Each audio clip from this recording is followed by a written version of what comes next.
अस्सलामुअलैकुम एवरीवन।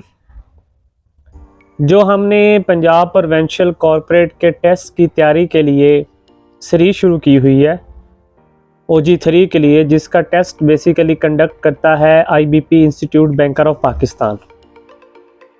अभी रिसेंटली इसकी हायरिंग हुई है और जब इन्होंने ऐड दिया था उसके टेस्ट के कुछ टाइम पहले ये इन्होंने अपना सिलेबस अपनी साइट पे डाला था, जो मैंने डाउनलोड किया था। ये OG3 की पोस्ट है, जनरल बैंकिंग ऑफिसर है, जो पंजाब प्रोविंशियल कॉर्पोरेट, जो पंजाब का एक इदारा है, बैंक है, जिसके अंडर फ्लोर मिले और ये फीड, ये सारी चीज़ें इसमें आ जाती हैं।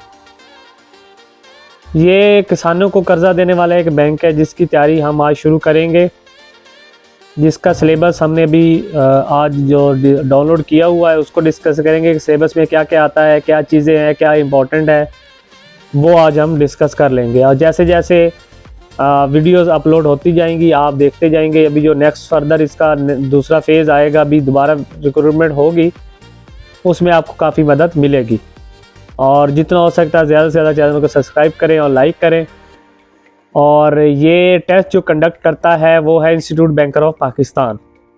जो जितने भी पाकिस्तान में बैंक हैं उसका जो एक इंस्टीट्यूट है, जो वो आपको सर्टिफिकेशन देता है, या लोग वहाँ से अपनी तैयारी, अपने सर्टिफिकेट करते हैं बैंक के बारे में कि बैंक क्या चीज़ है।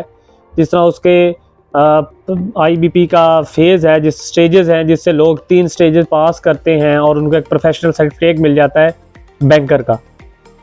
तो फिर इन्होंने उसके थ्रू अपना टेस्ट कंडक्ट करवाते हैं कि आप हमारे लोगों का आप टेस्ट लें, हमें रिक्रूटमेंट करके दें। वो फिर टेस्ट कंडक्ट करता है, वो रिज़ल्ट फिर इनको भेज देता है, फिर ख़ुद ही लोगों को इंटरव्यू के लिए बुलाते हैं।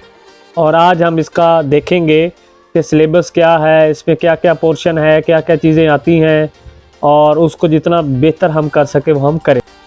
और उसमें जो पहला पोर्शन होता है टेस्ट में, बेसिकली वो इंग्लिश का होता है।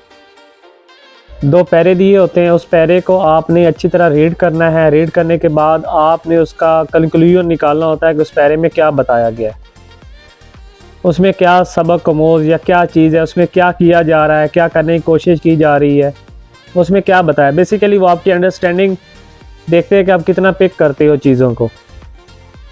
तो ये 2 पैरे हैं। इस पैरे में उन्होंने, आपने पैरा पढ़ना है। पैरा पढ़ने के बाद नीचे उसका क्वेश्चन है। क्वेश्चन में उसमें 4 ऑप्शन है, ठीक है। उन ऑप्शन में आपने देखना है कि उस पैरे में क्या है इसके रिलेटेड जो हमें समझ आई है, ठीक है। इस तरह दूसरा पैरा है, उसका क्वेश्चन है, उसके बाद उसमें आप पढ़ोगे, पढ़ने के बाद आपको पूरी पता चल जाएगा। अभी तो हम बेसिकली एक सिलेबस डिस्कस कर रहे हैं ना।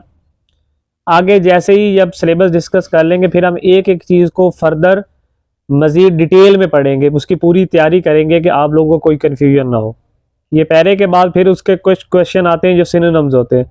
सिनोनिम्स का आपको पता है, जो सिमिलर मीनिंग के वर्ड होते हैं, कि एक लफ्ज़ है जिसके सेम मतलब हो, ठीक है। उसके बाद फिर उसके जो बाकी होते हैं वो एंटोनिम होते हैं। एंटोनिम जो मुतज़ाद हो, एक लफ्ज़ है उसका उल्टा आप लोगों ने बताना होता है। उसके कुछ क्वेश्चन आते हैं पेपर में, तकरीबन 10-12 क्वेश्चन आते हैं, ठीक है। ये इंग्लिश का पोर्शन पहले हम सबसे पहले कर रहे हैं, जिसमें मैंने आपको बताया है कि इंग्लिश के 2 पैरे होंगे, आपने रीड करना होगा और रीड करने के बाद नीचे उसके आंसर उन बताना होगा कि इसमें क्या बताया गया है, उसका पूरा मतलब आप लोगों ने बताना होगा, ठीक है।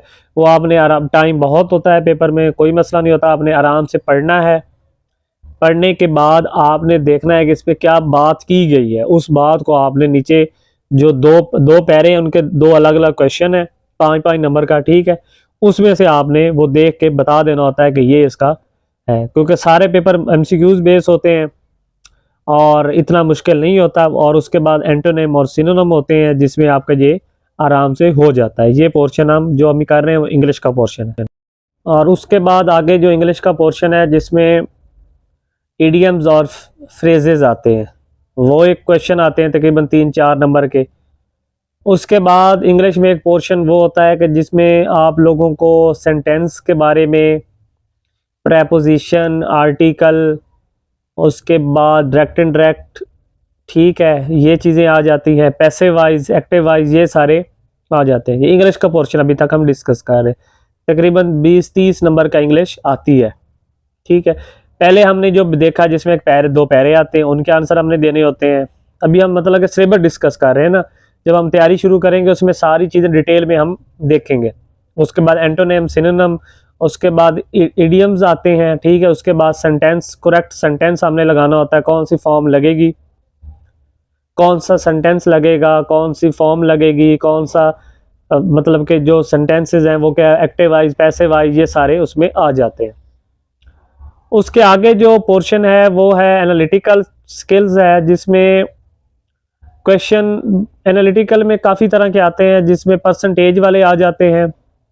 आपकी मैथ देखते हैं कि आपकी मल्टीप्लिकेशन, डिवाइड, ये सारी चीज़ें आपको आती हैं कि नहीं आती। परसेंटेज वाले क्वेश्चन तो आते ही आते हैं ना, वो तो बहुत ज़्यादा आते हैं, ठीक है। आपको परसेंटेज कैसे निकालते हैं, 10 की, 20 की, इस तरह के क्वेश्चन, ये जैसे एग्जांपल दी कि बिल्कुल सेम ऐसे, मतलब कि सेम होंगे ये नहीं आएगा, मतलब इससे मिलते जुलते क्वेश्चन आएंगे। फिर कैलकुलेटर आपके पास होता है, वहाँ कर लेते हो। उसके बाद परसेंटेज पूछी जाती है। रेशोज वाले क्वेश्चन काफ़ी आते हैं, 6-7 क्वेश्चन रेशोज वाले आ जाते हैं, ठीक है।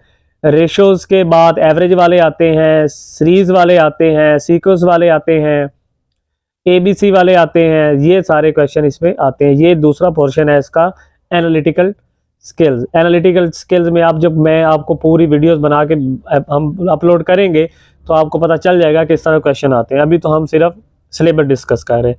सिलेबस में पहले पोर्शन हमने इंग्लिश देखी, इंग्लिश में पैरे थे, एंटोनिम, सिनोनिम, उसके बाद इडियम, उसके बाद करेक्ट द सेंटेंस, जिसमें active voice, passive wise, preposition, article, ये सारी चीज़ें आ जाती है। उसके बाद एनालिटिकल स्किल है। एनालिटिकल स्किल में आपको मैंने बताया कि परसेंटेज वाले क्वेश्चन आते हैं, मल्टीप्लिकेशन वाले क्वेश्चन आते हैं, रेशियोज वाले आते हैं, एवरेज वाले आते हैं, सीक्वेंस वाले आते हैं, ये सारे क्वेश्चन इसमें आ जाते हैं। और उसके बाद मैं पहले आपको बता चुका हूँ, एनालिटिकल स्किल्स के जो क्वेश्चन आते हैं उसमें मैंने आपको बता, मिसिंग वैल्यूज़ आ सकती हैं, सीक्वेंस सीरीज वाले आ सकते हैं, पेयर आ सकते हैं, रिलेशनशिप आ सकता है, वो सारे आते हैं। उसके बाद जो अगला पोर्शन होता है इसके टेस्ट में, पंजाब प्रोविंशियल कॉर्पोरेट के टेस्ट में, जिसमें आपके करंट अफेयर्स और पाक स्टडी के रिलेटेड आते हैं। करंट अफेयर क्या होता है कि जो मौजूदा हालात हैं उसके बारे में क्वेश्चन पूछे जा सकते हैं कि आपका करंट प्रेसिडेंट कौन है, आपका पंजाब का CM कौन है, सिंध का कौन है, गवर्नर करंट पूछे जा सकते हैं, IGs पूछे जा सकते हैं, बाकी जितने बड़े मिनिस्टर हैं उनके बारे में पूछा जा सकता है कि फलां जो मिनिस्ट्री है उसका कौन, अभी क्या नाम है, FBR का कौन है, स्टेट बैंक का गवर्नर कौन है, करंट पूछते हैं, ठीक है। उसके बाद फिर दूसरा जो पूछा जाता है पाक स्टडी के बारे में, पाकिस्तान की स्टडी जो आपने 9th 10th के जो है होगी ना वो पढ़नी है। हम अपनी वीडियोस में भी डिस्कस करेंगे, पूरी डिटेल आपको तैयारी करवाएंगे, इंशाल्लाह आपका टेस्ट क्लियर हो जाएगा, उसका मसला नहीं है। वैसे मैं आपको बता रहा हूँ कि आपने पाक स्टडी कहाँ से करनी है। ये लास्ट पोर्शन है बेसिकली टेस्ट का, जिसमें करंट अफेयर और पाक स्टडी। करंट अफेयर में मैंने आपको बता दिया कि आपने पहले पाकिस्तान की देखना है। करंट अफेयर में जो भी मौजूदा उस 1-2 माह में करंट चीज़ें चली हैं वो आपने देख लेनी है, क्योंकि टेस्ट उसी दौरान बनता है। और पाक स्टडी तो अपने पाकिस्तान के वो सारे चीज़ें देखनी है कि पाकिस्तान का महल वकूफ़, क्या कहते हैं उनके 14 नुकात, ठीक है, और पाकिस्तान का परचम किसने बनाया, नाम किसने रखा, ठीक है, और ये सारी चीज़ें उसमें आ जाती हैं। और अगर वीडियो अच्छी लगी हो तो चैनल को लाजमी सब्सक्राइब करें, और मज़ीद ऐसी वीडियो देखने के लिए हमारा चैनल विज़िट करते रहें। हम इंशाल्लाह जितना हो सके हम वीडियो अपलोड करते जाएंगे और आपको तैयारी करवाते जाएंगे। ये पंजाब प्रोविंशियल के हमने सिलेबस डिस्कस किया है जो टेस्ट कंडक्ट करता है IBP। ओके, अल्लाह हाफिज़, थैंक यू।